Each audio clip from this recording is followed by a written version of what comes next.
Okay, so good day, nurses. Now let's start the discussion under your diabetes mellitus. So, but before we proceed to the disorder,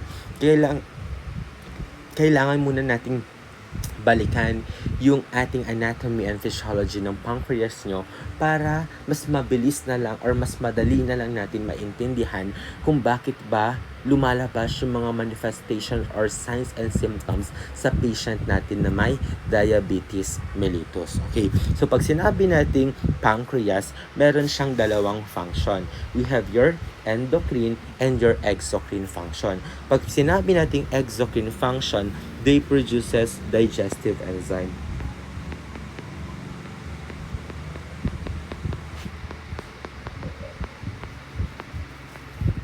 And when we say endocrine function, they produces hormones. Your digestive enzyme, sabi natin, during the preliminary period, napag-aralan natin yung mga different enzymes na pinoproduce ng ating pancreas. And this enzyme, kailangan nilang makapunta sa small intestine para magawa nila yung function nila to digest the different nutrients in the body. So, this one, ito yung ating small intestine. Yan si small intestine natin. And this maliit na mga yellow na parang tubes or yung parang mga ugat, they are your tinatawag natin na pancreatic duct. So, etong pancreatic duct na yan, ano ba ang function niya? Diyan dadaan yung ating mga digestive enzyme at nakakonect yan dito sa ating small intestine. So ngayon, siya yung magiging daanan niya para makapunta siya sa small intestine at magawa niya yung kanyang function na to digest nutrients. So ang ating digestive or ang ating exocrine function, they are with duct. So ibig sabihin, with duct daw ang ating endocrine or exocrine function.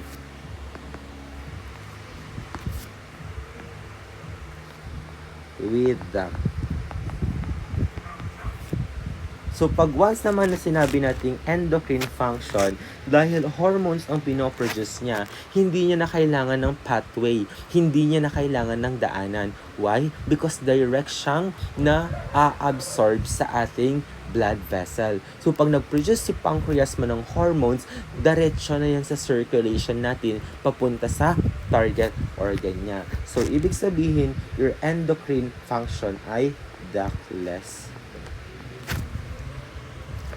So, aside from that, kung sinabi natin, exocrine function produces digestive enzyme, sino ba yung responsible in the production of your digestive enzyme? So, in our pancreas, meron tayong tinatawag na acinar cells. Okay.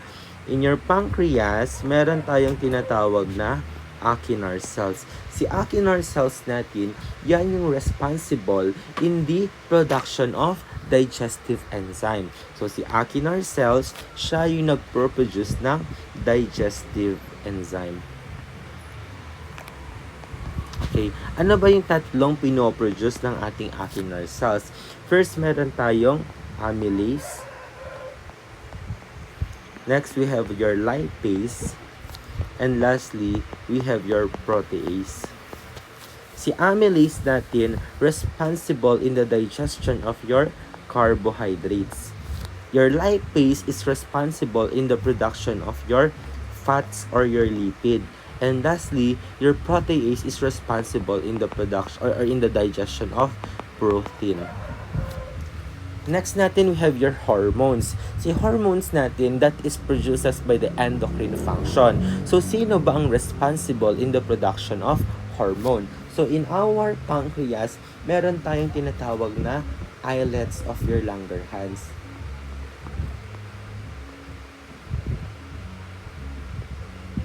In the islets of your Langerhans, they are group of cell. So, ibig sabihin, sa islets of your Langerhans, hindi lang siya iisang cell. Maraming cell ang nandoon kay islets of your Langerhans. Sino ba yung islets of Langerhans? Ano ba yung cells na makikita natin doon? So, the 20% the 20% of the lung islets of your Langerhans is composed of your alpha cells. Okay, 20% ng ating islets of your Langerhans is composed of alpha cells. Next natin, we have your beta cells. So when we say beta cells, 50% or 70 I should say, 70% ng ating islets of Langerhans is composed of beta cells. And the remaining 10% is composed of delta cells. Okay, composed of delta cells. Para saan ba si alpha cell? Si alpha cells natin responsible in the production of your glucagon.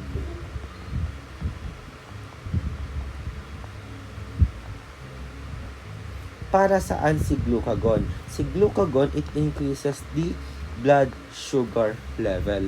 How about your beta cell? Your beta cell produces insulin. Para saan si insulin? It decreases the blood sugar level. And lastly, we have your delta cell. Your delta cell produces somatostatin. Para saan si somatostatin? Your somatostatin is responsible for growth. So yan ang ating pancreas. Again, we have two functions, the endocrine and exocrine function. Your exocrine produces digestive enzyme. We have your amylase, lipase, protease. And lastly, we have your endocrine function produces hormones. So meron tayong tinatawag na alpha cells, beta cells, and your delta cells. Your alpha cells are responsible in the production of glucagon, wherein glucagon is to increase blood sugar level. Your beta cells responsible in the production of insulin, and the function of insulin is to decrease sugar in the blood. And lastly, we have your delta cells responsible in the production of your somatostatin, wherein your somatostatin is responsible for growth. So that is your pancreas. Pero magfo-focus lang tayo sa ating endocrine function. We will only dwell or focus on the endocrine function, specifically your glucagon and your insulin. So ngayon, i-define naman natin si glucagon. Okay, pag sinabi natin glucagon,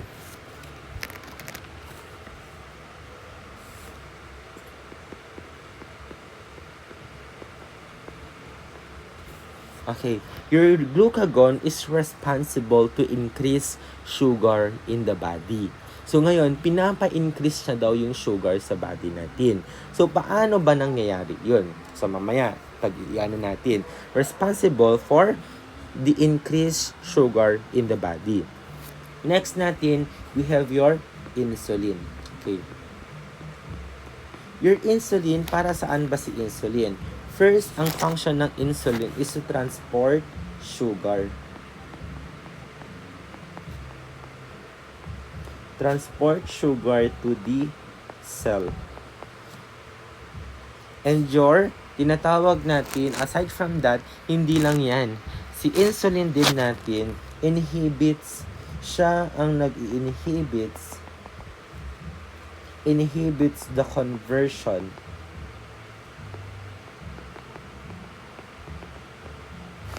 of glucagon to sugar in the liver.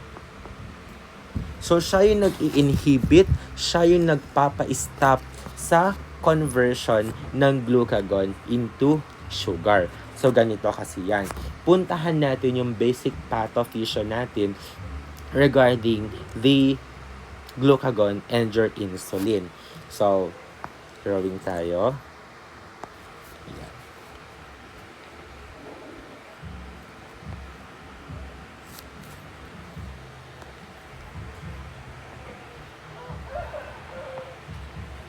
Okay.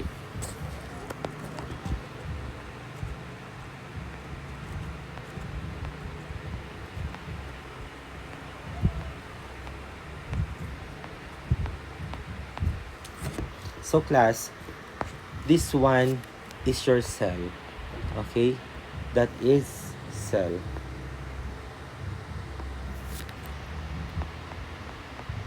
This one is your blood vessel.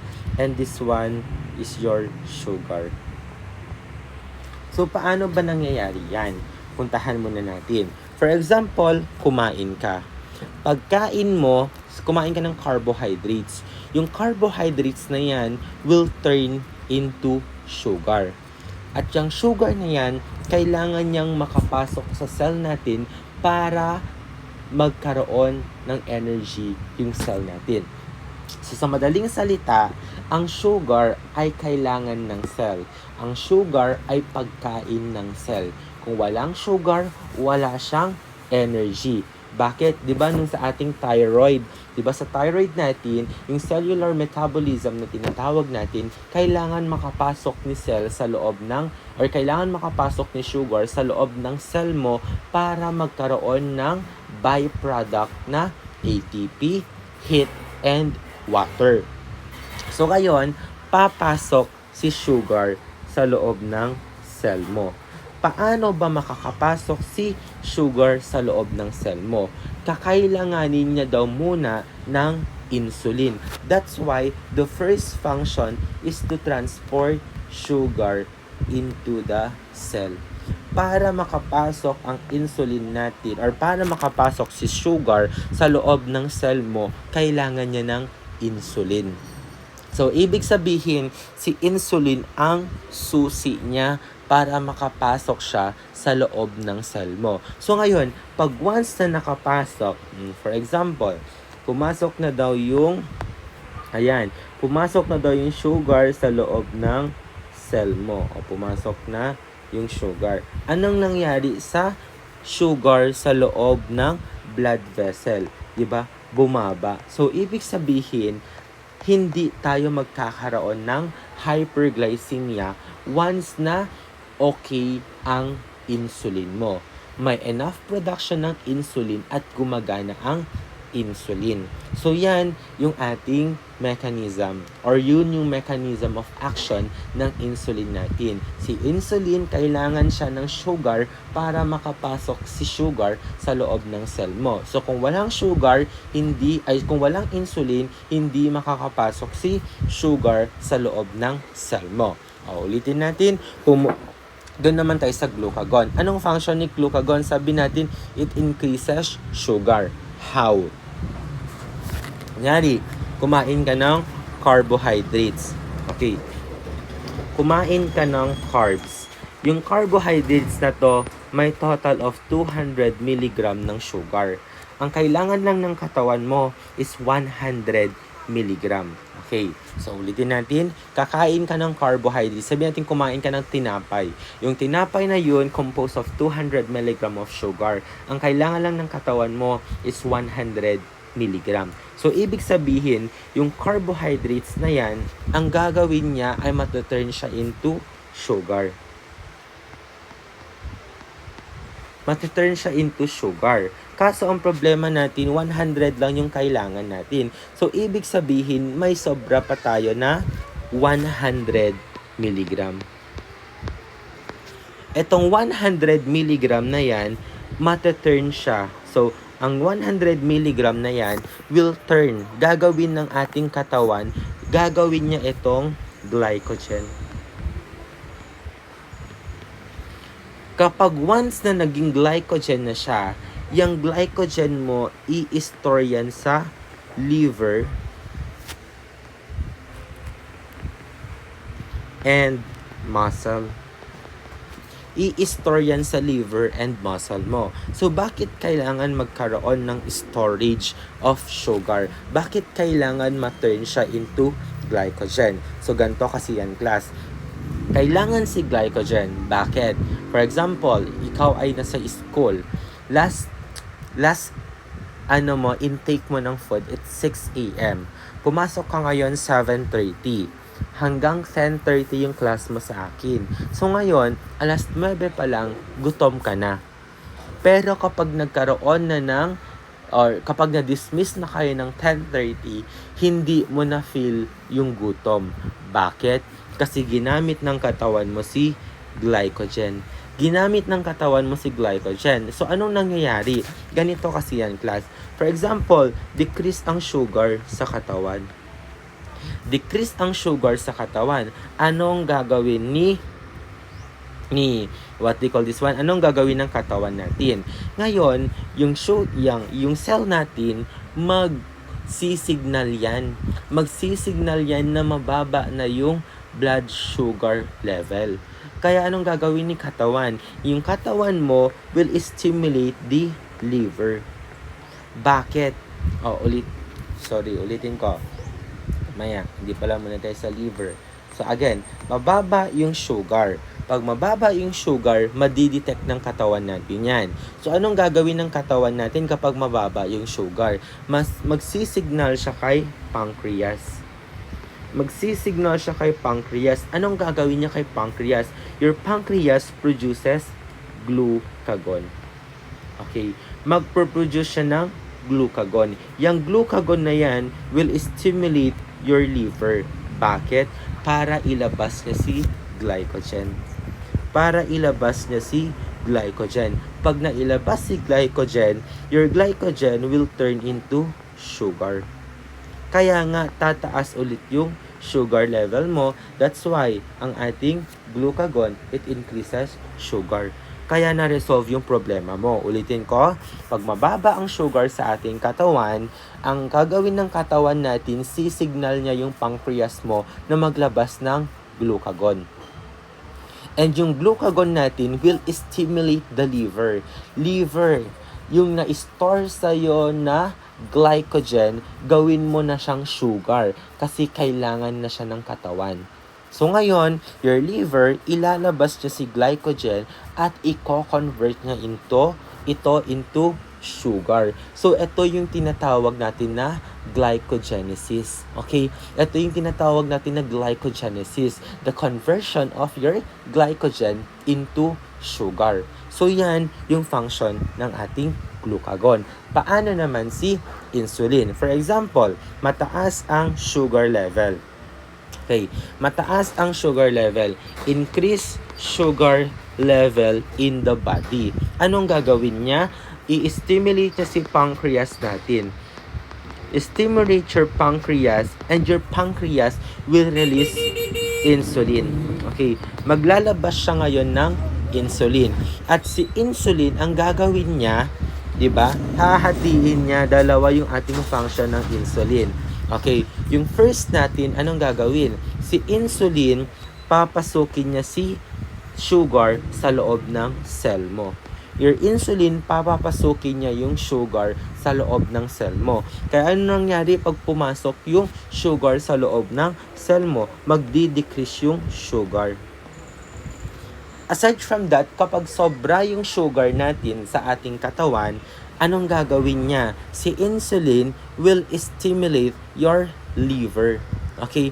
Will stimulate or will, again, pag sobra yung sugar natin sa ating katawan, your insulin will convert the sugar or the excess sugar into glycogen. Okay? Into glycogen. Tama, it's glycogen. Your insulin will convert the sugar into glycogen. Okay. Si glycogen natin ay stored sugar. Okay. Your glycogen is stored sugar. So ngayon, si glycogen pupunta yan sa muscles and liver mo. So ngayon, doon mai-stack, doon mai-store yung ating glycogen. Na kapag once na kailangan na siya ng katawan, ayan, maglalabas na naman siya ng ilalabas si glycogen para ma-convert siya into sugar. So that is the basic mechanism ng ating glycogen and insulin. So ngayon, puntahan natin si diabetes mellitus.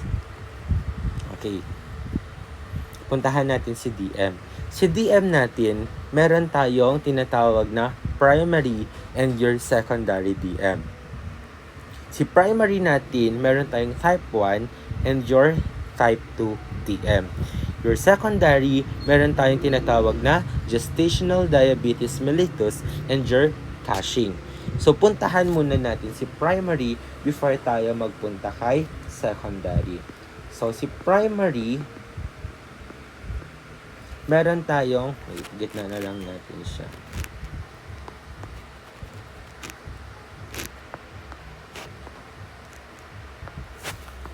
Okay. Meron tayong primary and your secondary. Sa primary natin, meron tayong type 1 and type 2. Si type 1 natin, tinatawag natin to na insulin-dependent diabetes mellitus.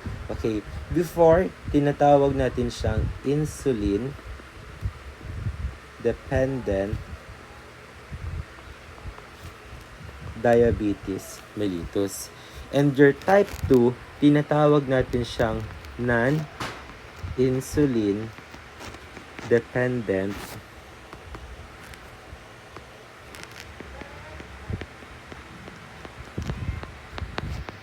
diabetes mellitus. So ngayon, dito pa lang sa kanilang pangalan, malalaman mo na kung sino ang gumagamit ng insulin or kailangan ng insulin at hindi kailangan ng insulin. Your type 1 DM, tinatawag din natin siyang before na juvenile. Okay? Your type 1 DM is juvenile. Okay? It's juvenile onset. Okay? It's juvenile onset.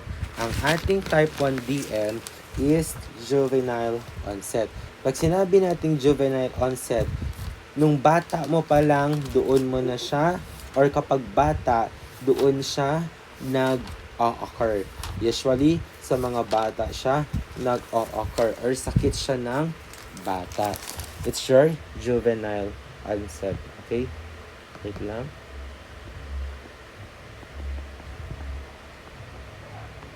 Okay. It's juvenile onset. And dahil, 'di ba? Dahil ngayon may mga bata na rin na nagkakaroon ng type 2 diabetes mellitus, that's why we hindi na natin kino-consider itong juvenile onset. Kaya tinatawag na natin siyang ano na ba yung tawag natin dito? It's hereditary related DM. Okay? It's hereditary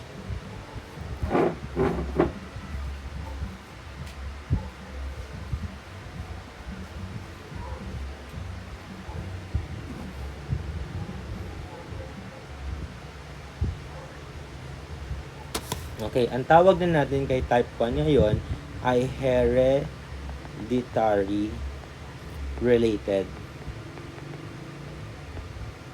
DM. Bakit hereditary related DM? Kasi usually ito ay genetics na namamana, napapasa. That is your hereditary related diabetes mellitus. Ngayon naman, si type 2 naman ay usually nakikita to sa mga adult. Pero dahil, sabi nga natin, meron ng mga bata na nagkakaroon ng type 2 diabetes mellitus, kaya tinatawag na ito na lifestyle. Okay? It's lifestyle related diabetes mellitus. So yan na yung ating type 1 and your type 2. Pag sinabi nating type 1 class, usually ang type 1 natin, meron tayong destruction. Si type 1 natin, nagkakaroon daw to ng destruction. Okay? Destruction in beta cells. Okay? Destruction in beta cells. So, kapag once na may destruction, pag may sira sa ating beta cells, nakakapag-produce pa kaya ng insulin yung beta cells natin? 'Di ba? Hindi na. Hindi na siya nakaka-produce ng insulin Bakit? Sira na siya. Usually, ang dahilan kung bakit nagkakaroon ng destruction sa beta cells natin because of because of autoimmune disorder. So, because of autoimmune disorder, sinisira ng sarili nating katawan yung beta cells natin. So, pag nasira si beta cell, walang production ng insulin. So, usually, ang ating type 1, ito ay no insulin or low insulin level. Bakit bumaba ang insulin? Bakit walang insulin? Because of destruction of beta cell. Nasira si beta cell kaya hindi na siya makapag-produce ng ating insulin. Sa type 2 DM naman natin, may insulin tayo. May insulin, kaso ang insulin natin ay resistance. So, pag sinabi nating resistance ang insulin, hindi na gaanong nagfa-function yung ating insulin. So, resistant na siya. So, resistance of your insulin. So, bakit nagkakaroon ng resistance sa insulin?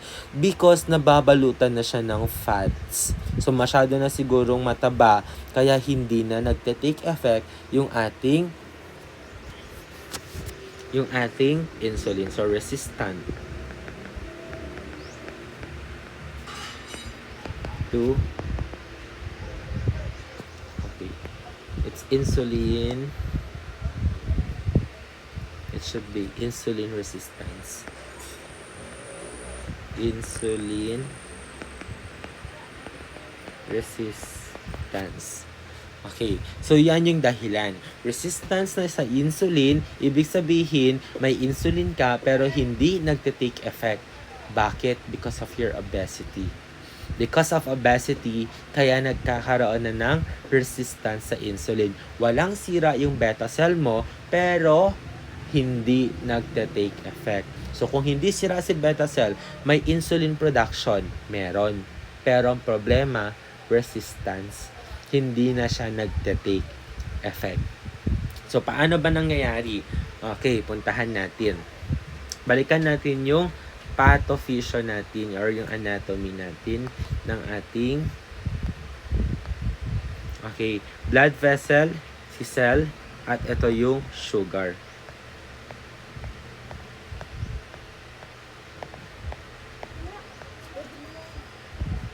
Okay, yan yung sugar natin. Sabi natin si sugar kailangan makapasok sa loob ng cell natin. Bakit? Kasi siya yung pagkain. Kaso, sa type 1 natin, sira ang ating beta cell. May insulin ba? Wala. Therefore, pag walang insulin, makakapasok ba sa loob? Hindi. How about sa type 2 natin? May insulin ba? Yes, may insulin production. Pero, ang tanong, makakapasok ba sa loob ng cell natin yung sugar? Hindi. Bakit? Hindi nagfa-function si insulin. Kaya anong tendency? Nasaan ang sugar? Nasa loob ng cell mo or nasa loob ng blood vessel mo? Nasa loob lang ng blood vessel mo. Kaya ka nga magkakaroon ng manifestation na hyperglycemia. Pag once na nagkuha sila ng blood sample sa'yo, madidetect nila ang hyperglycemia. Bakit? Kasi nga, hindi pumapasok sa loob ng cell natin si sugar. Nare-retain lang sila sa ating blood vessel. Again, si ating type 1, sira ang beta cell, therefore, there's no production of insulin. Kaya walang magiging susi ang sugar natin para makapasok siya sa loob ng cell natin. How about in your type 2 DM? Si type 2 DM, walang sira si beta cell pero may production ng insulin. But the insulin is resistance. Hindi na siya nagta-take effect. Kaya kung hindi na siya nagta-take effect, may susi pa rin ba ang sugar papunta sa loob ng cell natin? Wala na. Bakit? Resistance na sa insulin. Hindi na siya effective. So that's why nagkakaroon tayo ng hyperglycemia. So sa diabetes natin, meron tayong 3 P's meron tayong classic signs, okay? Sa diabetes natin, meron tayong 3Ps na tinatawag. Ano ba tong 3Ps natin? Okay? 3Ps. Your 3Ps. Si 3Ps natin, they are your classic signs. Okay? Your classic signs. Pag sinabi natin classic signs, kapag meron na sa'yo ito, possible may diabetes mellitus ka na. So, ano yung mga 3Ps natin? First P natin, we have your polyuria.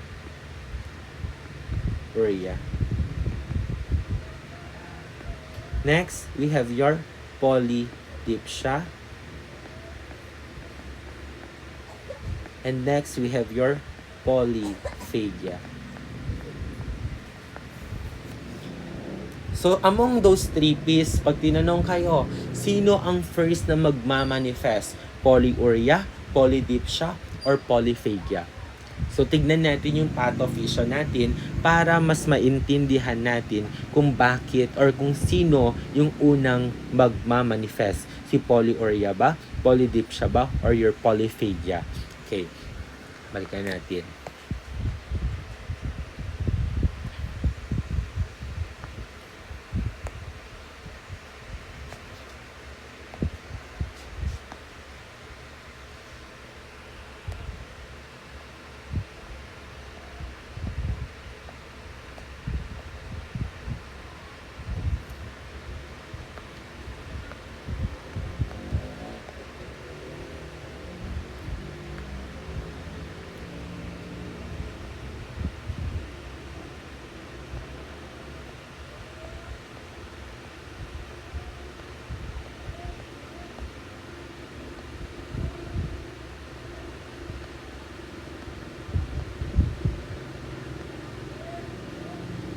Okay, yan.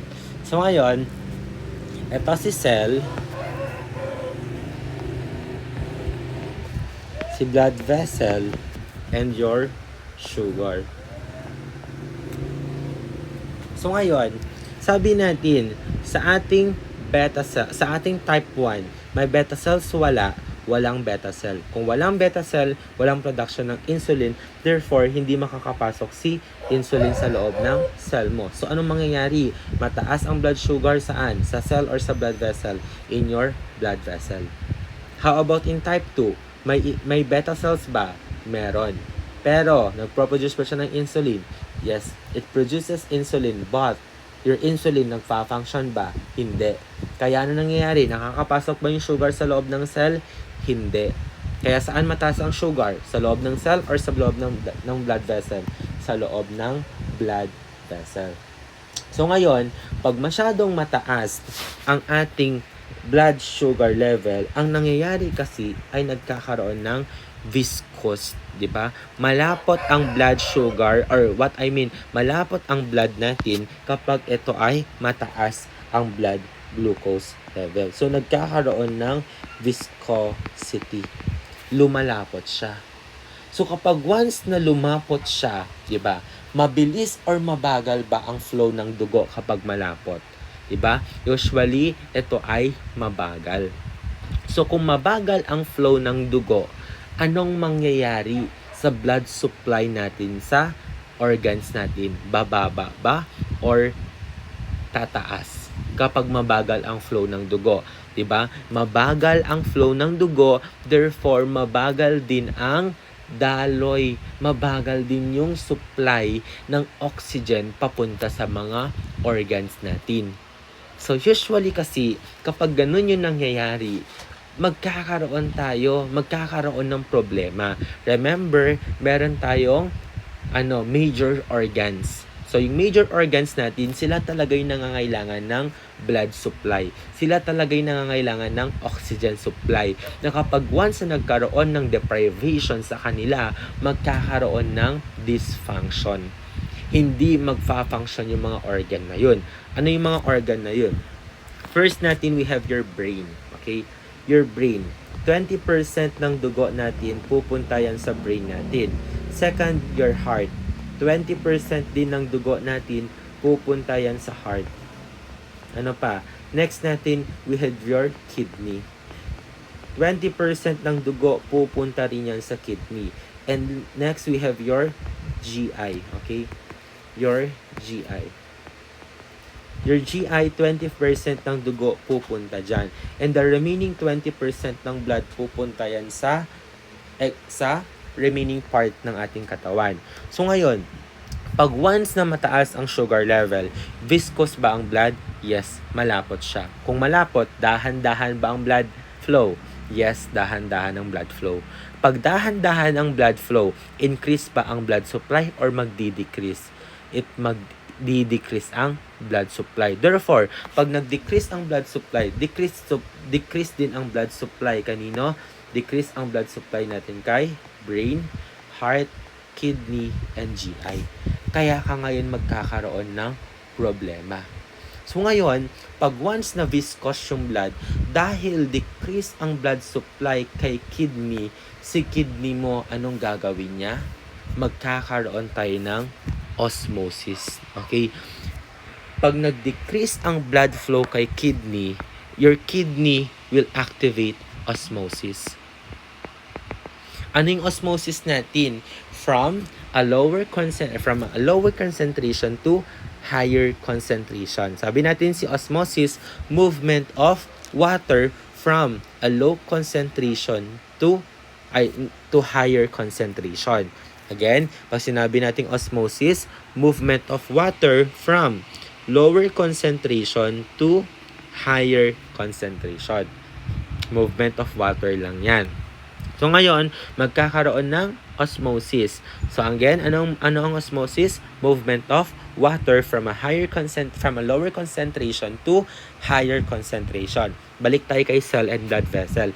Saan ang mas concentrated dyan? Saan mataas ang concentration ng sugar? Sa blood vessel or sa loob ng cell? Sa loob or ng blood vessel natin. So mataas daw dito sa loob ng blood vessel natin. How about sa cell natin? Mataas, mababa? Mababa. Mababa siya.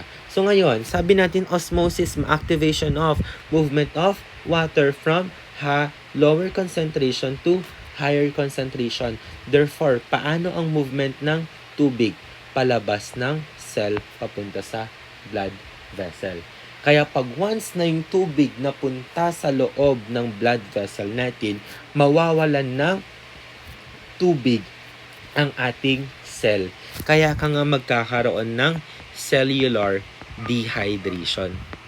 Kaya ka magkakaroon ng cellular dehydration. Bakit?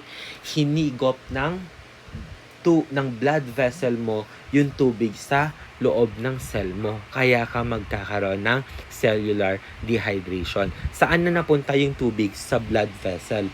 Therefore, pag napunta yung tubig sa blood vessel mo, anong mangyayari sa blood volume mo? Mag-i-increase. Kaya pag nag-increase yung tubig sa blood vessel mo, magkakaroon tayo ng tinatawag natin na osmosis diuresis. Magkakaroon ng osmosis diuresis. Okay. Magkakaroon tayo ng osmosis diuresis. Okay. Osmosis diuresis. Etong osmosis diuresis na yan, ito na yung tinatawag natin na polyuria. That's why the first manifestation will be your polyuria. Okay, tinanong kayo sa exam, what is the first manifestation of your GDM? Or your DM, I should say. Polyuria, polyphagia, polydipsia. Sagot, it's polyuria. Why? Because increased sugar, nagkaroon ng viscosity. Ngayon, nag-decrease ang blood supply natin sa kidney. Your kidney will activate the osmosis. Your osmosis is the movement of water from a lower concentration to higher concentration gradient. Therefore, yung tubig sa loob ng cell mo ay lalabas yan papunta ng blood vessel mo. Kaya ano mangyayari sa blood volume mo? Ano mangyayari sa tubig sa loob ng blood vessel mo? Mag-i-increase. Kaya kapag nag-increase ang tubig sa loob ng blood vessel mo, your kidney will activate osmosis diuresis. Magkakaroon ka ngayon ng osmosis diuresis, yun na yung tinatawag natin na polyuria. That's why that is your first manifestation. Puntahan natin si polydipsia. Si polydipsia natin, excessive thirst. Ikaw daw ay uhaw ng uhaw, inom ng inom. So, bakit ka ba inom ng inom? So, again, puntahan natin si cell. Nagkaroon ng osmosis. Ngayon, nagkaroon tayo ng cellular dehydration. So, ngayon, si cell mo, pag once na may cellular dehydration, your cell will signal the hypothalamus. Magsisignal yan kay hypothalamus. Bakit? 'Di ba? Yung apat na function ng ating hypothalamus. Si hypothalamus responsible for food regulation, fluid regulation, feelings regulation, and your fetish. Okay, yan yung apat na nire-regulate ng ating hypothalamus. Ngayon, magkaroon ng cellular dehydration, si cell mo, isi-signal niya si hypothalamus mo. Ngayon, sabihin ni cell, hypothalamus, kulang ako ng tubig. Gumawa ka ng paraan. Your hypothalamus will activate the thirst center or your thirst mechanism. I-activate niya yung thirst mechanism at pag once na na-activate si thirst mechanism, that's the time na mauuhaw ka. That's the time magkakaroon ka ng thirst at iinom ka na ng tubig. Magdi-drink ka na ng tubig. So, pag inom mo ng tubig, papasok ngayon yung tubig sa loob ng cell mo.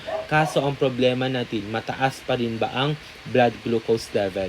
Yes. Kaya pag once na pumasok yung tubig sa loob ng cell mo, lalabas lang din yan. Bakit? Mataas pa rin ang tubig or mataas pa rin ang sugar. Kaya kapag once na hinigop ng blood vessel natin yan, iihi mo lang at meron pa rin cellular dehydration, magsisignal pa rin yan kay hypothalamus and your hypothalamus will activate the thirst mechanism. Kaya iinom ka ulit ng tubig hanggang sa frequently kang nauuhaw. That is your polydipsia. Paano naman si polyphagia? Ganito ang nangyayari kapag skypholyphagia. So, ganito siya. Pag sinabi nating polyphagia, excessive hunger. Ikaw naman ay gutom palagi. Kain ka ng kain. Bakit kaya kain ka ng kain? Ganito yan, class.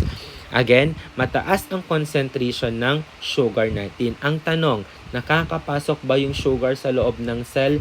Hindi siya nakakapasok. So, kung hindi siya nakakapasok, may pagkain ba ang ating cell? Wala.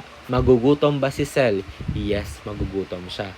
Pag nagutom si cell, will stimulate again your hypothalamus.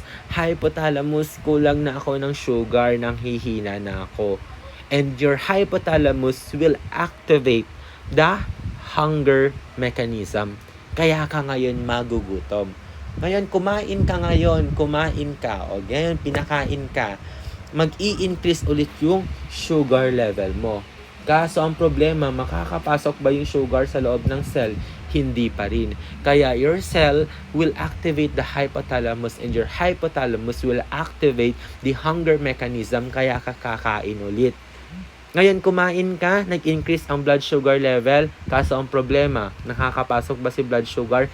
Hindi. Hanggang sa kain ka ng kain, mabilis ka magutom. Bakit? Walang pagkain or walang sugar na nakakapasok kay cell mo. Kaya tuloy lang siya ng tuloy na i-activate or i-stimulate or i-signal si hypothalamus and your hypothalamus will activate your hunger mechanism. That is polyphagia. So that is your 3 P's ng ating diabetes. Polyuria, polydipsia, and your polyphagia. So ngayon naman, puntahan naman natin yung secondary natin. Si secondary natin, we have the gestational diabetes mellitus and your Cushing.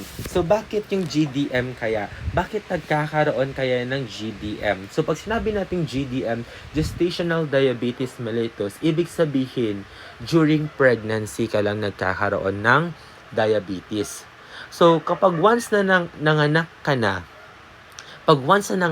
na, babalik na yung normal blood glucose level mo. Bakit? Bakit kaya? Anong nangyayari kaya during pregnancy?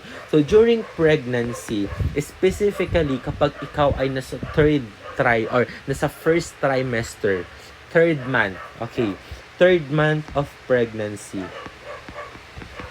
During the third month of pregnancy, ang ating placenta is well functioning na. your placenta is well-functioning na. So, kapag well-functioning na ang placenta natin, your placenta produces HPL. Ano yung HPL natin? Human placental lactogen. Okay, si human placental lactogen ay isa siyang hormone. So, bakit ngayon, anong connect ngayon ni HPL? Si HPL kasi natin ay insulin antagonist. So, ibig sabihin, binablock niya yung function ng insulin natin. Or for example, wala kang problema sa beta cell mo. Therefore, magproproduce si beta cell ng insulin. Pero during pregnancy, meron kang HPL. Anong gagawin ngayon ni HPL mo? Kumain ka, papasok ngayon yung sugar sa loob ng cell mo, pero kailangan niya ng insulin. Ang tanong, magagawa ba ni insulin ang function niya na in-transport yung sugar sa loob ng cell mo kapag merong HPL? Hindi na. Kaya nga, mag-i-increase yung blood glucose level mo. Why? Because your insulin ay hindi na siya nagta-take effect. Bakit? Because of your human placental lactogen. That's why meron tayong gestational diabetes mellitus. Same lang din yung magiging manifestation. We have your 3Ps. Next natin, we have your Cushing's. Diba sa Cushing's natin, it is an adrenal gland disorder, specifically in your cortex. So, sa cortex natin, nag-i-increase si glucocorticoid or your cortisol. Pag nag-increase si glucocorticoid natin, mag-i-increase ang sugar sa katawan, will result to hyperglycemia.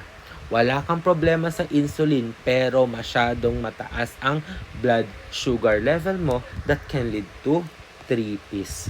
So, that is your types of your gestation or of your diabetes. Again, recap tayo. Type 1 natin, we have your type 1 and your type 2. Type 1 and your type 2 DM. Si type 1, tinatawag natin siyang juvenile onset.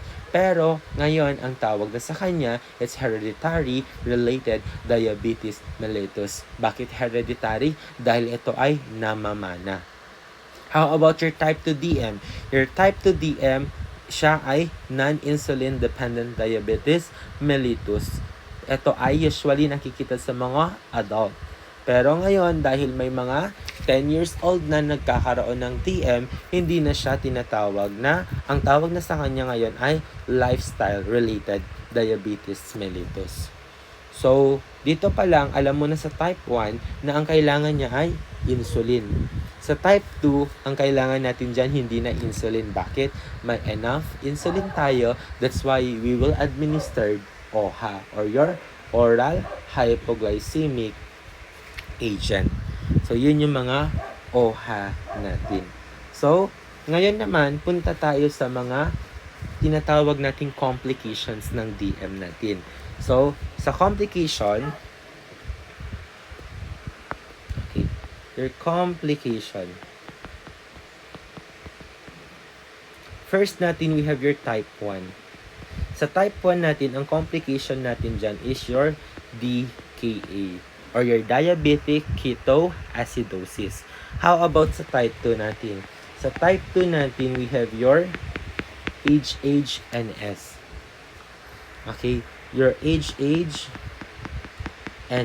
Ano yan? Hyperglycemic hyperosmolar non-ketotic syndrome. Okay, we have your DKA, diabetic ketoacidosis, and your HHNS or your hyperglycemic hyperosmolar non-ketotic syndrome. Okay, so DKA and your HHNS. Okay, so we have your diabetic or diabetes ketoacidosis.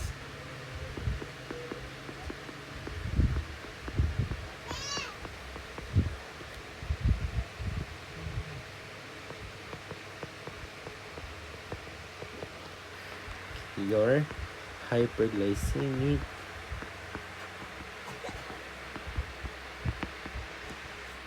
hyperosmolar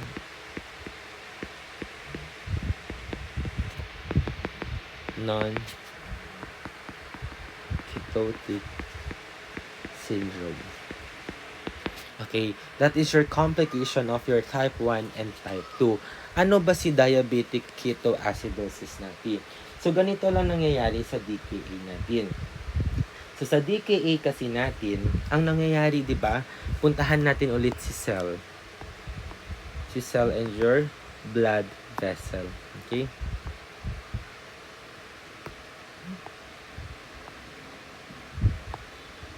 Okay. Yung cell and blood vessel natin. So, ngayon, hindi nakakapasok si sugar sa loob ng cell mo. Si sugar hindi nakakapasok sa loob ng cell mo. Therefore, may pagkain bang cell natin? Wala siyang pagkain. So ngayon, dahil wala siyang pagkain, dahil akala ng cell mo wala kang kinakain, pero ang totoo, hindi lang nakakapasok yung sugar sa loob ng cell mo. Bakit? Walang insulin at sira si insulin. So ngayon si cell mo, dahil wala kang kain, wala siyang kain, wala siyang pagkain, kaya ang gagawa siya ng paraan. Ang gagawin ni cell natin, your cell will digest fats. Okay? Dahil decrease ang sugar kanino? Kay cell.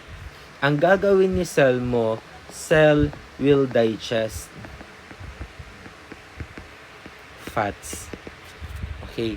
Magdadigest siya ng fats, 'di ba? Sabi natin, pag walang carbohydrates, 'di ba yung Chochan fat natin, your carbohydrates, protein and fats. Okay. Protein and fats. So 'di ba, pag walang carbohydrates, carbohydrate is the main source of energy. Pag walang carbohydrates, ibig sabihin protein and fats siya kukuha ng energy. So, kung walang sugar, walang carbohydrates, hindi nakakapasok si cell or si sugar sa loob ng cell mo. Gagamitin niya ngayon yung protein and yung fats mo. So, anong gagawin? Ida-digest ng ating, first muna, ida-digest niya yung ating protein. Okay, kaya protein muna tayo. Ida-digest niya yung protein. Pag na-digest na yung protein, wala ka namang intake ng protein. Kaya saan siya kukuha ng protein? Sa muscle mo. Kukuha siya ng protein sa muscle mo. At yun yung gagamitin niya as source of energy. Kaya kapag once na nagkaroon ng muscle digestion, dahil your muscle is made up of protein, magkakaroon tayo ng muscle wasting. Kaya sometimes, or most of the time, medyo pumapayat. Mabilis ang pagpayat ng mga patient na may diabetes mellitus. Bakit? Dahil may muscle wasting. Hindi talaga sila pumapayat dahil nagda-diet sila. Dahil ang kanilang cell, ginagamit ang muscle as the source of energy. Paano naman kapag ang ginamit ng cell natin is yung ating fats? Okay, decrease ang sugar kay cell, kaya your cell will digest fats. Pag once na nagkaroon ng digestion sa fats, meron siyang byproduct. Okay, may byproduct tayo kapag once na yung cell ay dinigest niya yung fats. At ano yung byproduct na din? Ketone. Okay, ketone yung magiging byproduct natin kapag once na na-digest si fats. So ngayon, pag once na mataas ang ketone natin or your ketone bodies, 'di ba? That's the time na si ketone kasi natin ay acidic in nature. Your ketone is acidic in nature. That's why tinatawag siyang diabetes ketone acidosis. Bakit? Kasi nag-i-increase ang acid sa katawan. Nag-i-increase ang acid mo sa katawan. Kaya ano nangyayari kapag nag-i-increase ang acid sa katawan, 'di ba? 'Di ba your carbon dioxide is acidic in nature. 'Di ba? Your carbon dioxide is acidic in nature. Kaya nga, 'di ba? Pag once na mataas ang carbon dioxide level mo, nagkakaroon ka ng increase ang breathing pattern mo. Your rapid ng breathing pattern mo nag-i-increase. Magkakaroon ka ng tinatawag natin na takip niya. 'Di ba? Fast breathing ka. Why? Because gustong as a body compensation. As a body compensation, kailangan mong i-eliminate yung mga excess carbon dioxide. Because pag hindi na eliminate yan, your body will maintain the acid level. So dapat ma-maintain kasi natin yung pH level ng ating blood para ma-maintain yung mga different functions sa ating katawan. So that is your diabetes ketoacidosis. Bakit nagkakaroon ng ketoacidosis? Dahil your body, your cell will digest fats. So kukuha siya ng energy doon sa fats natin. But the problem kasi kapag nadadigest si fats, nagkakaroon ng byproduct na ketone. And your ketone is acidic in nature, kaya tayo nagkakaroon ng diabetes ketoacidosis. So ano ba yung mga manifestation? So punta natin yung mga manifestation ng ating DKA.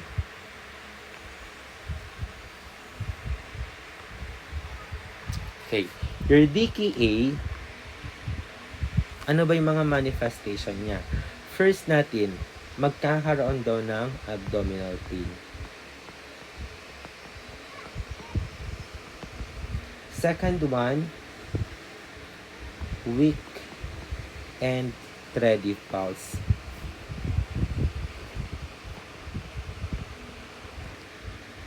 Third one natin, nag-i-increase daw yung 3Ps. Yung polyuria, polydipsia, and polyphagia. And lastly, meron pa daw tayong fruity breath or acetone breath.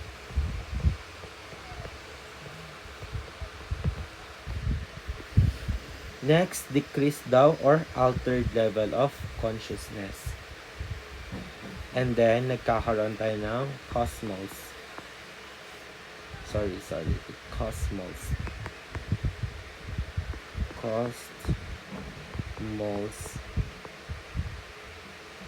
breathing.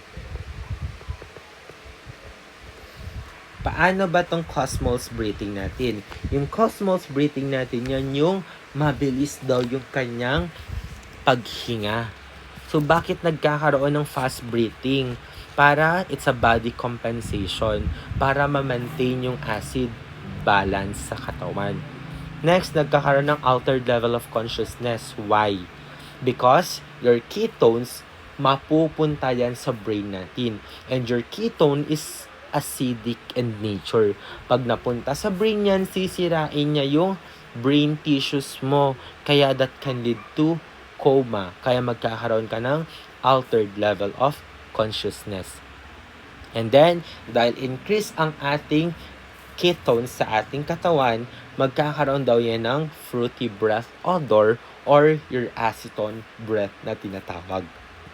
And then, these are your global sign. So, lahat ng may mga acid or acidic, so, it's either metabolic acidosis, respiratory acidosis, basta acidosis yan, ito yung mga global sign natin. Hindi nawawala si weak and steady pulse and your abdominal pain. So, ano ang ating manifestation? Or ano ang ating management? Your management for diabetes ketoacidosis, bigay ka agad ng insulin. Insulin ang ibibigay natin. Specifically, your IV insulin. Anong IV insulin? Bakit IV insulin? Kasi mas mabilis yung kanyang action. So, anong bibigay natin? Your regular insulin. Regular insulin. The regular insulin is the only insulin given via IV route. So, yan yung ating diabetes ketoacidosis. Now, proceed naman tayo kay HHNS. Okay. HHNS, your hyperglycemic hyperosmolar non-ketotic syndrome. So, ganun lang din yung class. Dito naman, nagkakaroon tayo ng coma not because of ketone. not because of ketone bodies. So ngayon, puntahan natin. Di ba sabi natin, meron tayong cellular dehydration. So ngayon, may cellular dehydration daw tayo. So yung cellular dehydration na yan, naubos yung tubig sa cell mo. Bakit? Inabsorb siya ng ating blood vessel. Bakit? Kasi mataas ang concentration ng sugar. Nagkaroon ng activation ng osmosis. So therefore, pag once na nagkaroon ng cellular dehydration, pati ang iyong cells sa iyong brain or your neurons, magkakaroon din ng cellular dehydration. Pag once na nagkaroon ng cellular dehydration sa brain mo, your brain will not function. Kaya maglilid din yan sa HHNS or your altered level of consciousness that can lead to coma. So ngayon, magkakaroon ka ng coma, that's the time na tinatawag na natin siyang hyperglycemic, hyperosmolar, non-ketotic syndrome. From the word non-ketotic, hindi ketone bodies ang problema kung bakit nagkaroon tayo ng altered level of consciousness because of cellular dehydration. That is the complication of your type 2 diabetes mellitus. Ano namang management natin pag HHNS? This one is IV. So, magbigay tayo. It's IVF. Okay, IV fluid tayo agad. Usually, hypertonic solution. So, hypertonic solution. So, that is your tinatawag natin na diabetes ketoacidosis and your hyperglycemic hyperosmolar non-ketotic syndrome. So, ano pa kaya yung mga other complications natin? So, yung other complications natin, ito yung class. So, other complications, in whole na to it's either type 1, type 2, GDM, and your Cushing. So, ano yung mga other complications pa?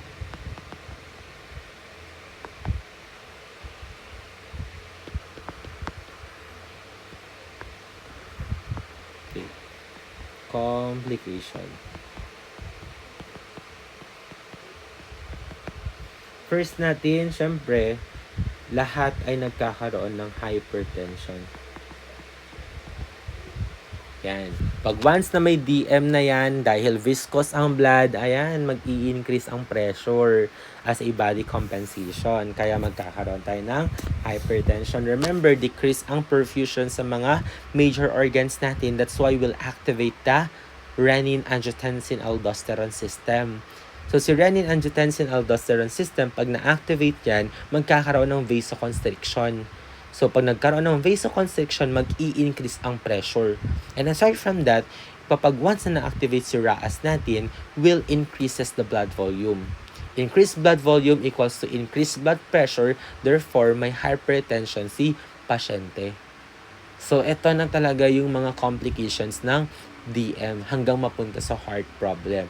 Hyperglycemia, next, or hypertension, I should say, next, pwede din magkaroon ng atherosclerosis. Bakit? Viscous yung blood, mabagal yung flow, magkakaroon ng plaque deposition. Magkakaroon ng plaque deposition, kaya anong mangyayari? That can lead to formation of your atheroma na tatawagin na natin siyang atherosclerosis. Next, pwedeng magkaroon tayo ng angina pectoris because of atherosclerosis. Diba? Because of atherosclerosis, pwedeng magkaroon ng angina pectoris and myocardial infarction. Aside from that, pwede ding magkaroon ng CVA. Bakit? Viscous yung blood, decrease ang blood flow kay brain. May atherosclerosis, magkakaroon ng blockage sa ating blood vessel papunta sa ating utak. Kaya magkakaroon ng decreased perfusion sa ating brain, magkakaroon ng deprivation of oxygen supply sa ating mga neurons hanggang sa mamatay ang ating mga neurons. Remember, pag namatay ang mga neurons, hindi na natin sila maibabalik pa. Irreversible sila. That's why that can lead to cerebrovascular accident or yung stroke na tinatawag natin. Next natin, pwede din yan magkaroon ng PVD or your peripheral vascular disease. Because decrease or viscous yung blood, malapot yung dugo. That can lead to PVD. Ano pa? Pwede din yan mag-lead sa neuropathy. Diba? Pag may neuropathy, ano si neuropathy? Pamamanhid. Wala siyang nararamdaman, 'di ba? Pag namamanhid siya, 'di ba? Di niya alam na sugatan na siya, napako na siya, naapakan niya na pala yung kwan ng sigarilyo. That is neuropathy.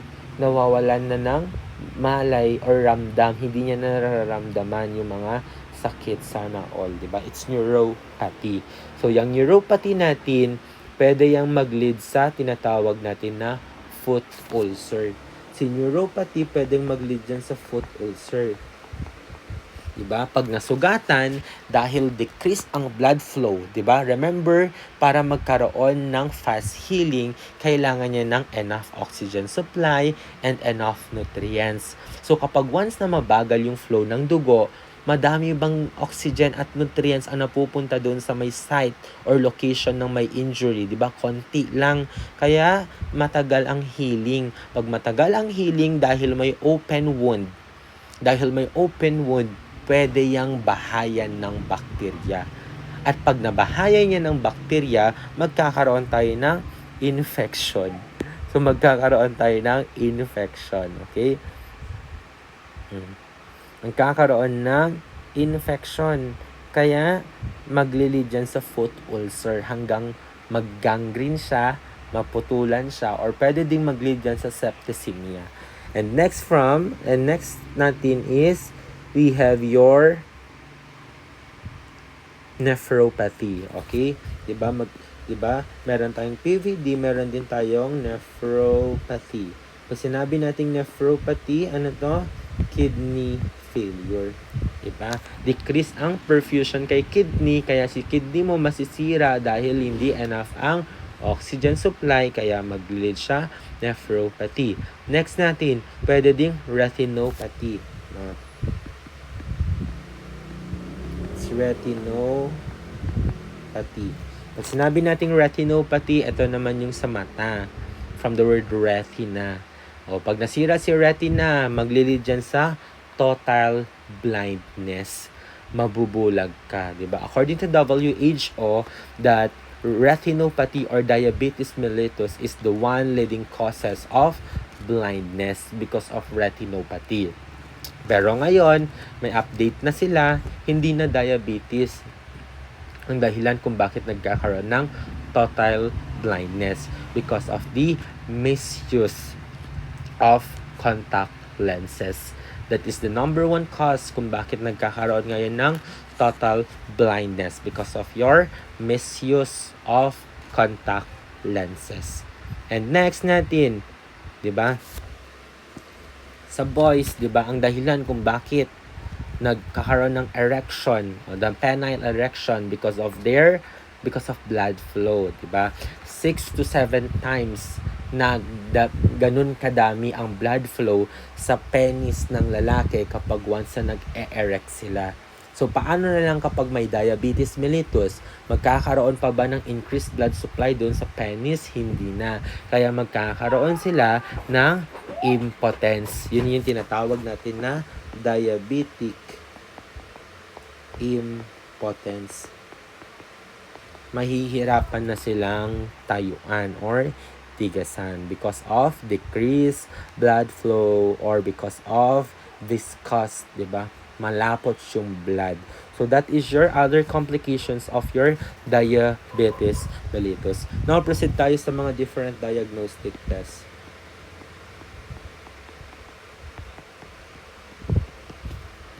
Sa diagnostic test natin, meron tayong mga tinatawag na ito. First natin, we have your FBS. Okay. Your FBS or your FLAD or your what I mean dito, your FBS is your fasting blood sugar. Okay. Your FBS is your fasting blood sugar. Pag FBS ang gagawin, dapat NPO, 'di ba? NPO dapat. NPO ilang 6 to 8 hours. 6 to 8 hours. So, pag NPO siya, gabi pa lang, dapat hindi mo napapakainin si patient. For example, alas 8 siya pupunta ka sa hospital para mag-collect ng specimens. Sabihan mo yung patient, Ma'am, sir, alas 12 po ng gabi ang last intake nyo po. Dapat alas 12 po ng gabi, yun na po yung last na inom nyo at last na po na kainin nyo. Kinabukasan po, pagkagising nyo po ng alas 7, wag po muna kayong kakain. Saka lang kayo kakain kapag natapos na po kayong kuhanan ng dugo. So ngayon, pag FBS yan, kukuhanan siya ng dugo, AM. So, usually dapat ang normal blood glucose level, it should be 80 to 120 milligram per deciliter. So, dapat ganyan ang makuha na dugo. Kung mataas dyan, ibig sabihin positive for diabetes mellitus. Possible na may diabetes mellitus ka. Next natin, we have your RBS or your random blood sugar. So, pag sinabi nating random, di ba? Pag random, anytime yan. So, hindi niya na kailangan ng fasting. So, for example, punta ka lang ng hospital, pwede kang magpa-RBS or random blood sugar. So, dapat ang blood sugar level mo decrease or below 200 mg per deciliter. Pag mataas sa 200 mg, may possibility na meron kang diabetes mellitus. Next natin, we have the postprandial. Okay, your postprandial. Sa postprandial natin, bibigyan ka ng 75 grams of glucose. Bibigyan ka ng 75 grams ng glucose, papainumin ka. Ngayon, pag pinainom ka, after 2 hours, diba? After 2 hours, kailangan nilang i-check yung blood glucose level mo. Bakit after 2 hours pa, class?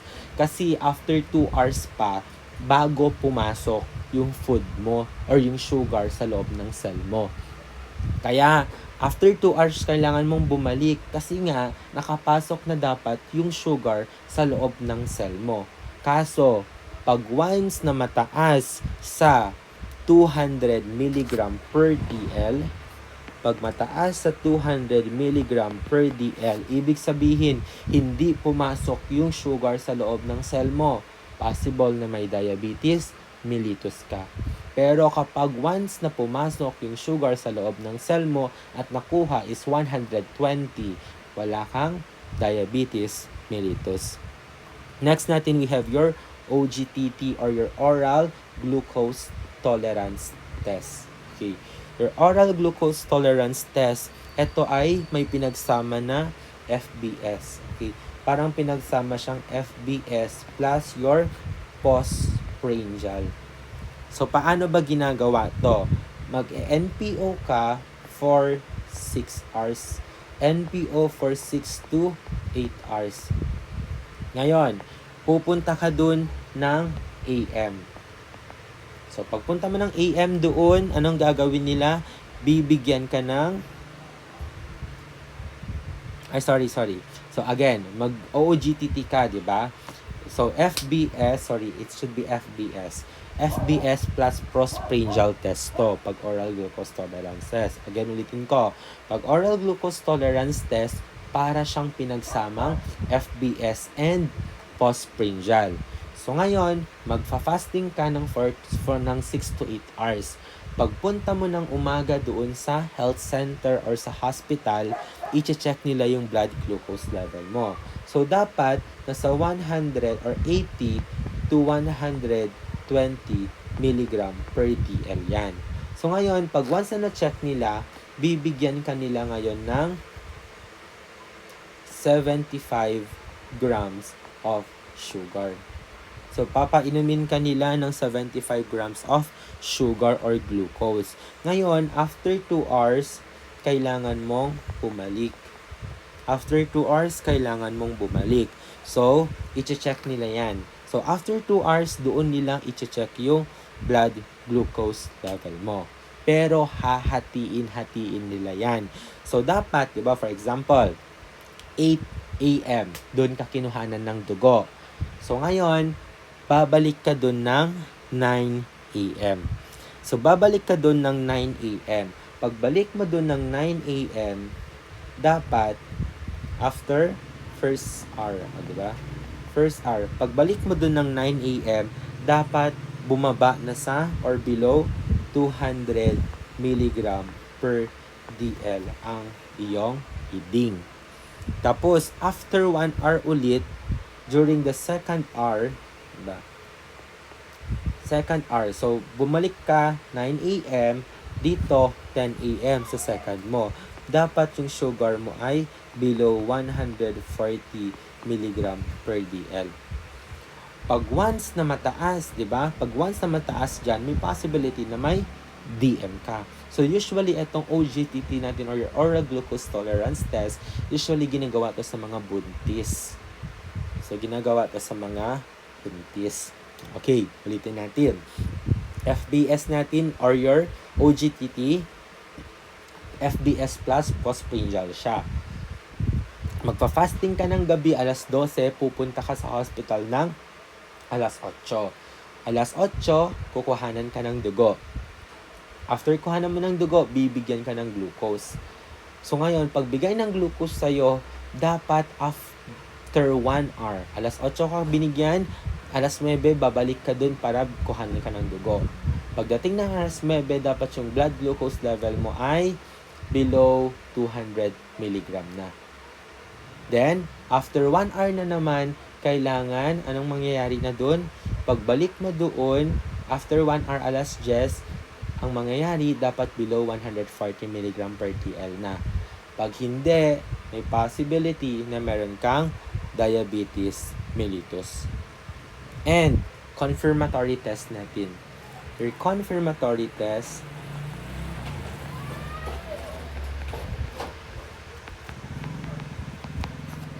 ito yung tinatawag natin na glycosylated hemoglobin. Okay, it's your glycosylated hemoglobin. Ano nangyayari kay glycosylated hemoglobin? Kukuhanan ka ng dugo. Pero dito, hindi mo na kailangan ng fasting. Why? Because kaya niyang i-detect yung 2 to 3 months mo na blood glucose level. Kaya niyang ma-detect kung ano yung blood glucose level mo 2 to 3 months ago. Why? Because your RBC, di ba remember, 90 to 120 days. So, kung 90 to 120 days yun, 3, 6, 9, 12, 2 to 3 months. So, 2 to 3 months or pwedeng 4, di ba? Pero usually, 2 to 3 months kaya niyang i-detect. Kaya niyang i-detect yung blood glucose level mo. So, you don't need fasting na dito. So, after 2 to 3 months, kaya niya yun. So, kunyari, nagkaroon ka ng glycosylated hemoglobin. For example, positive ka dito, positive ka dyan, positive ka dyan, positive ka dito, hindi natin masasabi na diabetes agad yan. Kailangan mag-undergo muna siya ng confirmatory test. And itong confirmatory test na to, madidetect niya yung blood glucose level mo 2 to 3 months ago. So, ngayon, anong mangyayari? Kukuha sila ng dugo. Bibilangin ngayon nila yung blood sugar na naka-bind doon sa hemoglobin mo. Kaya nga, glycosylated hemoglobin. So, ang ating readings ganito.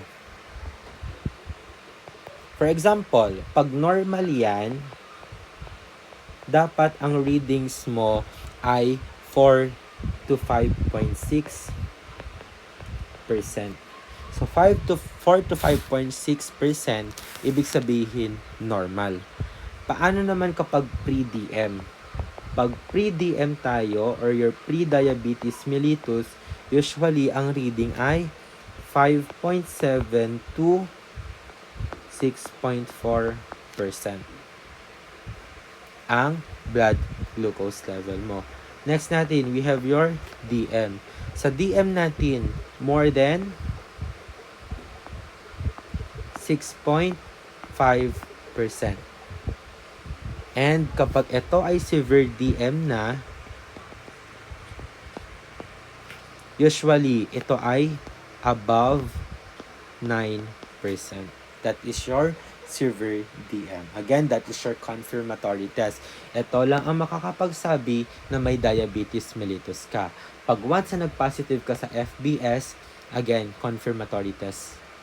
Kailangan i-check pa rin. Pag nag-random blood sugar ka mataas, kung gusto mo masabi na may DM ka, ito, confirmatory test or glycosylated hemoglobin. So that is the diagnostic test for diabetes mellitus. Ngayon, puntahan naman natin yung management natin. Management natin for diabetes mellitus. So, management natin, we have your diet, activity, and medication. So, sa diet natin, kailangan sa patient natin pag yung diet, dapat low calorie and high fibers. Okay. Pag diet ang pinag-uusapan, dapat low calorie and high fiber. So, dapat low calorie lang, tapos high fiber. Bakit? Diba si high fiber, fibers pinapatae ka.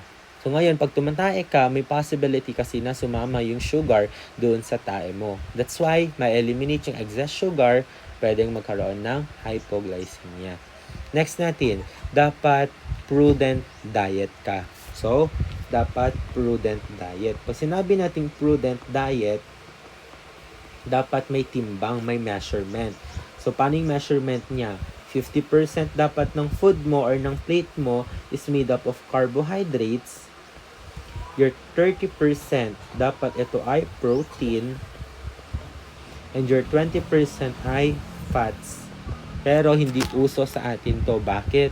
Kasi carbohydrates plus carbohydrates tayo, 'di ba?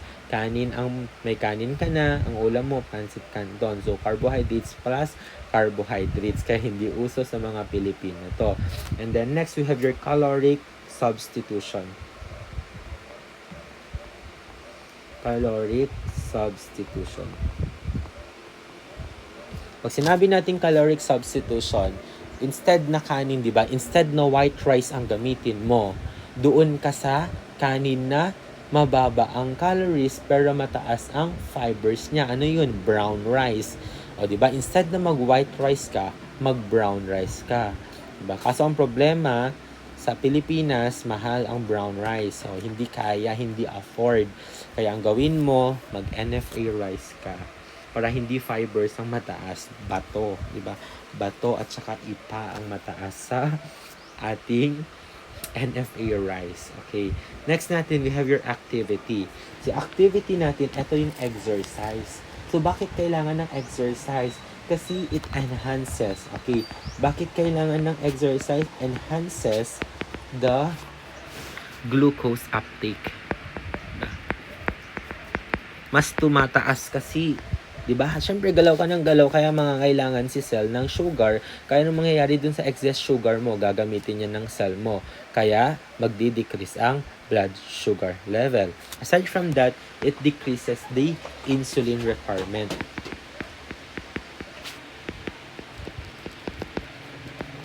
Kaya kapag once na mag-activity ka, tapos may DM ka, kailangan mo magpa-consult sa doctor first. Kasi kailangan, di ba, once na nag-exercise ka, tapos ang taas pa rin ng dose ng insulin na binigay niya sa'yo, baka hypoglycemia ang ikakamatay mo naman. Kaya kailangan magpa-consult ka para alam mo kung hanggang saang activity ka lang at hanggang anong dose ng insulin lang ang ibibigay mo sa sarili mo. And next, must be done 2 hours after eating.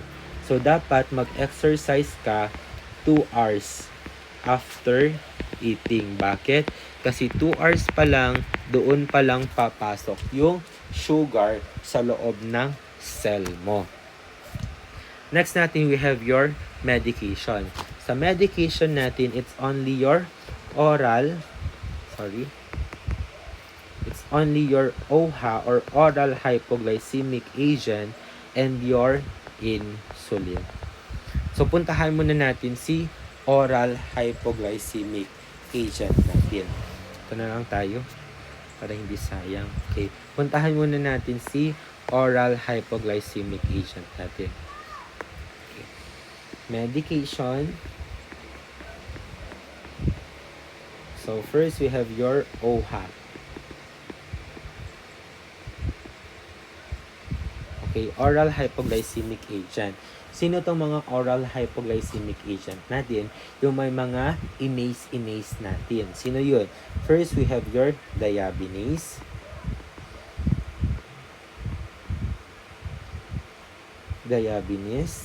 Second, orinase. Third one, tolinase. Next, we have your micronase.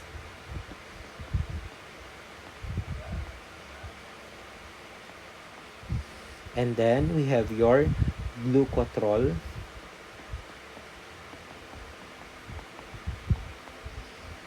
Diamicron. And your glucophage, yung pinakasikat, glucophage or your metformin. Okay? Si glucophage yung metformin ninyo. Okay. So, ano bang ginagawa? Ano bang action nito? So, ang action nila is to increase insulin and decrease glucagon. Ang action nila, i-increase daw nila ang insulin and i-decrease daw nila ang glucagon. Remember, si glucagon, ano yan? Nag-i-increase ng blood sugar level. Kaya, anong gagawin niya? I-decrease niya si glucagon action, pero i-increase niya si insulin. Anong side effect natin when taking OHA? So, first natin, ang side effect natin is GI upset. You have your GI upset. So, para ma-prevent si GI upset, anong gagawin mo para ma-prevent si GI upset? Kailangan ibigay mo siya in between meals. Okay, in between meals. Paano yung in between meals? Kunyari, kakain si patient. Ngayon, iinom siya ng oral hypoglycemic agent. After how many minutes, pakainin mo ulit. Bakit? Para ma-prevent natin yung GI upset. And then, number 2, hypoglycemia. So, pwedeng magkaroon ng hypoglycemia. Bakit? Ini-increase niya si insulin action eh. It increases your insulin action. Kaya anong mangyayari? Pupunta lahat ng sugar sa loob ng cell mo. So, walang maiiwan na sugar sa loob ng blood vessel mo. Kaya maglilid yan sa hypoglycemia. So, ano ba yung mga signs and symptoms natin ng hypoglycemia? Signs and symptoms ng hypoglycemia natin. Number 1, we have your dizziness. Ano pa? 2, sweating. Next, magta-tachycardia ang patient. Ano pa? May tremors. Nanginginig yung kanyang mga kamay. Irritable or irritability. Diba? Irritability. Yan. So, kung may hypoglycemia si patient natin, ano yung magiging manage mo? Bigay ka ng oral glucose food. Okay? Bigay ka ng oral glucose food. Pag pinagpili ka sa examination, your patient experience hypoglycemia, anong ibibigay mo kay patient? A, orange fruit. B, chocolate. C, 3 tablespoons of sugar. D, orange juice. Okay, may orange fruit, may orange juice, may chocolate, and your 3 tablespoons of sugar. What's the best answer? Orange juice. Why? Basta fluid. Fluid, bakit? Because fast absorber yan. Fast na ina-absorb ng katawan ang fluid. Okay? So, dapat yun ang ibigay. Fluid dapat. That is the best choice or the best answer kapag once na may hypoglycemia si patient. And then, punta naman natin yung ating insulin. Okay? Insulin medication.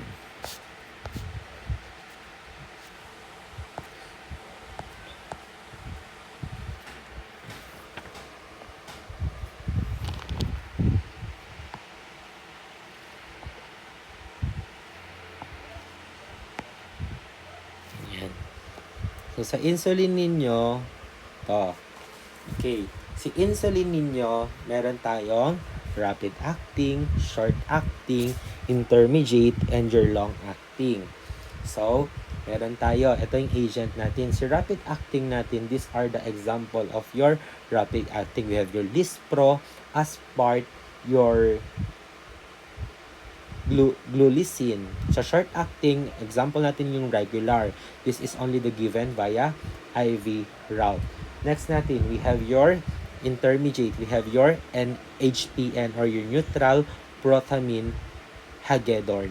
And next, we have your long-acting, your glargine determine. So, anong onset niya? Itong onset niya kung kailan siya mag-take effect. Okay, pag sinabi nating onset, kung kailang magta-take effect yung medication. So, ang ating rapid acting, ito siya, it's usually 15 to 30 minutes. And your short acting, 30 to 60 minutes. And your intermediate, 60 to 90 minutes. And your long acting, 3 to 6 hours. So, matagal talaga si long acting natin.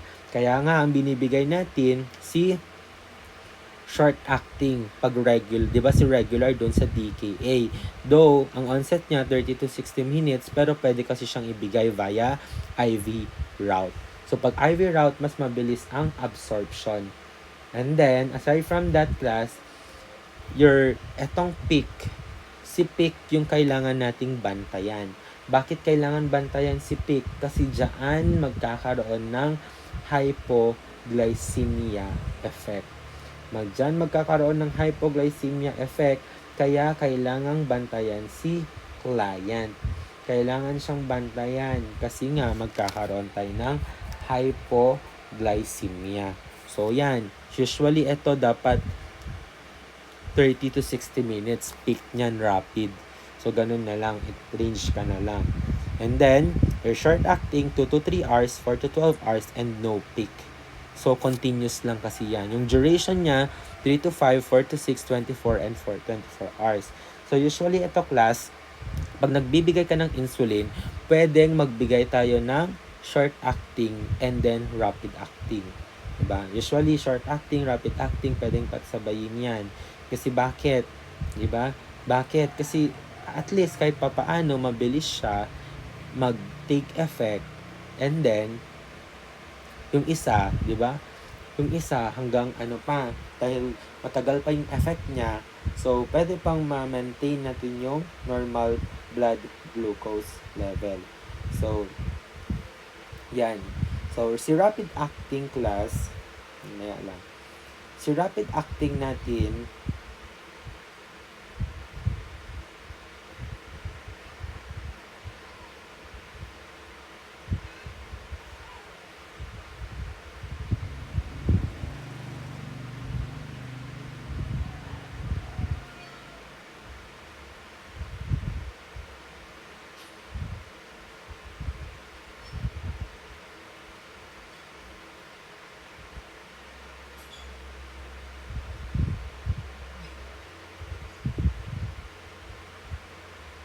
okay. Si rapid acting natin class, usually ito ay clear. And then, your intermediate, ito ay cloudy.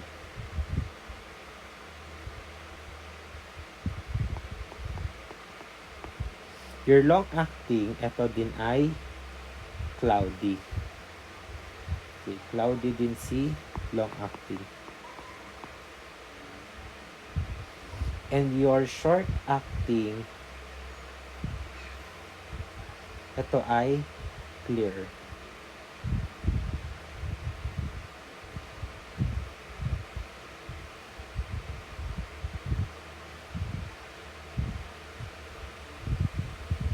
So, ito ay clear.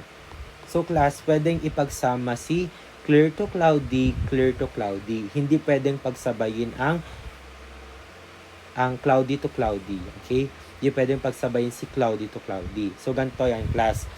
First, mag-i-introduce ka ng air sa cloudy. Pero, make sure mong hindi mo itatouch yung laman. So, yung needle dapat nakataas lang yan. pagbigay or pag-introduce mo ng cloudy, diba? Pag-introduce mo ng cloudy doon sa pag-introduce mo ng air doon sa cloudy, tanggalin mo yung needle, mag-introduce ka naman ng air sa may clear. And sino yung una mong i-aspirate? Si clear or si cloudy? Aspirate mo muna si clear. And then, aspirate mo si cloudy. Mauuna si clear. Bakit? Diba? Pag once na nagkaroon, pumatak ang clear doon sa cloudy, diba? Ganun pa rin yung consistency niya. Cloudy pa rin siya. Unlike kapag once na inaspirate mo si cloudy, may pumatak na medication na cloudy doon sa clear, ang clear ay magiging cloudy na. That's why, first mong i-aspirate si clear and then aspirate the cloudy. Pero kapag mag-introduce ka ng air, first mo muna si cloudy and then to be followed si clear. So, yan yung ating gagawin when giving insulin. So, ano ba yung mga management natin when giving insulin? So, your nursing management,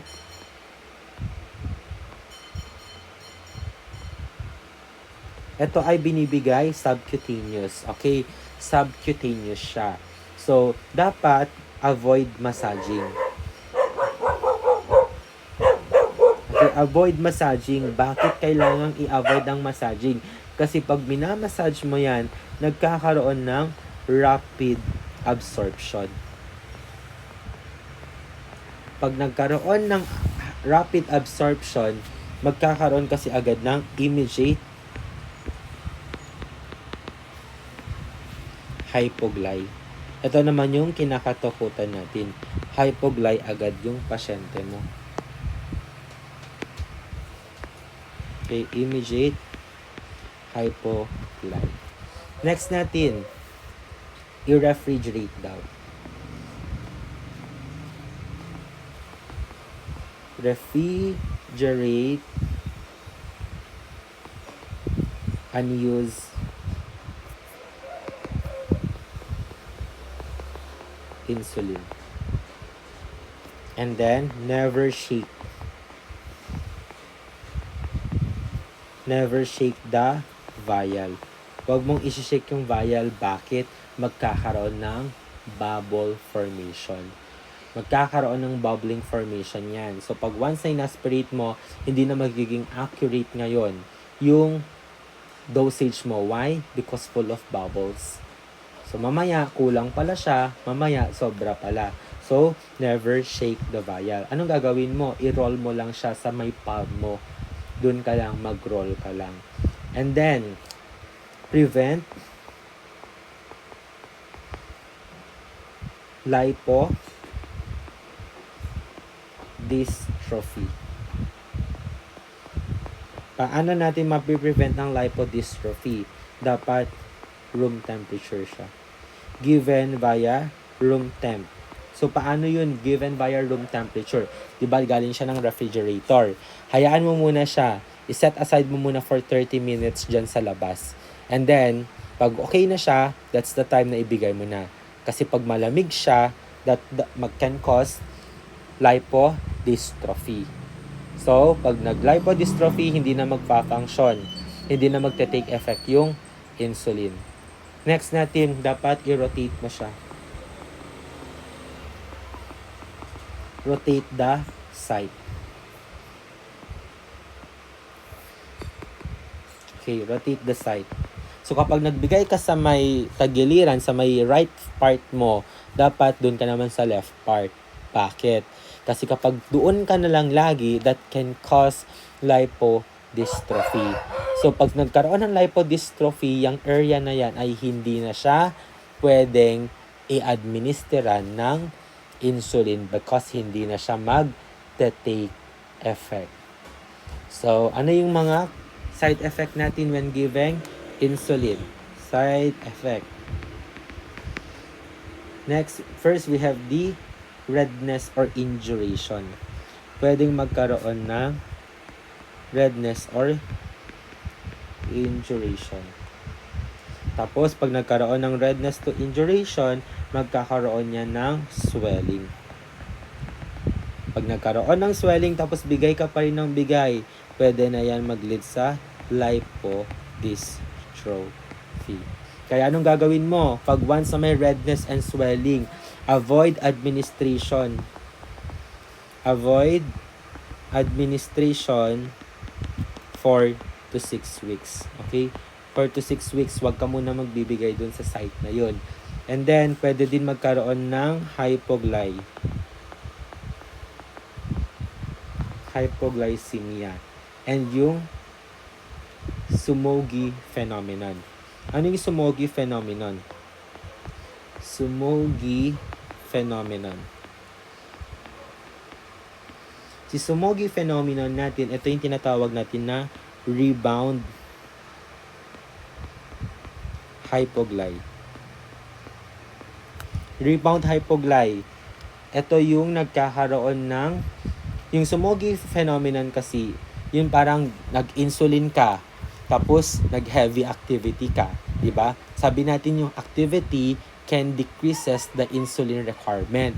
Heavy activity ka, tapos once na nagbigay ka ng insulin, hypoglycemia sa activity, hypoglycemia plus sa insulin. Kaya magkakaroon kang rebound hypoglycemia.